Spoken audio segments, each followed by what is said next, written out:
Yo, Elliot.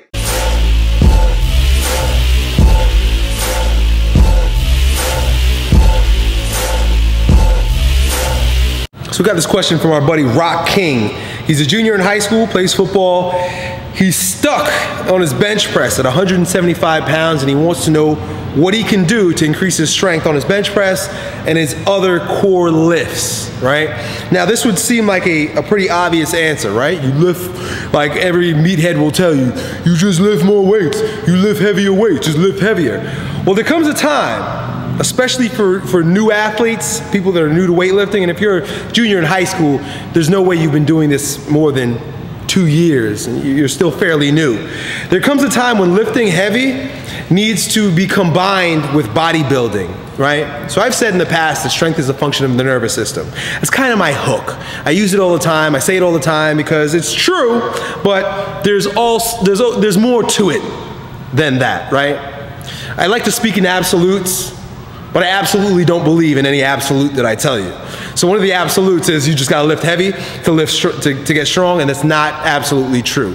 The truth is that you need cross-sectional muscular fiber. You need bigger muscles sometimes to be able to withstand the heavier loads. So you can lift heavy all you want, but if you're not doing some form of hypertrophy work, the cross-sectional, the amount of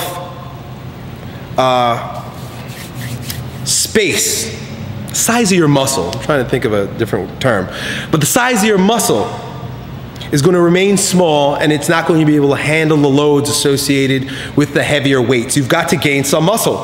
You don't have to gain tons of muscle, you know, especially if that's not what you want to do, but you're going to have to include some hypertrophy work. So here is my suggestion for you.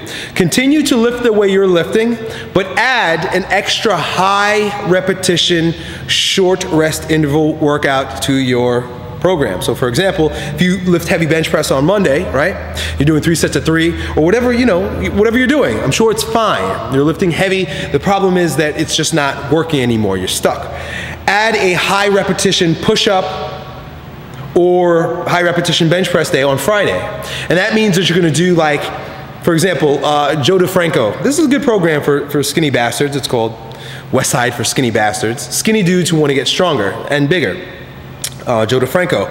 He has you lift in that program, by the way, it's free, you could just Google it, has you lift heavy on Monday and Wednesday, but then on Friday, you do 2 sets to failure with a particular exercise. So for example, you would do push-ups and you do as many push-ups as you can. Just do as many as you can, bang it, bang it, bang it, bang it. I mean, if you do 10, 20, 50, 80, it doesn't matter. You just do a lot.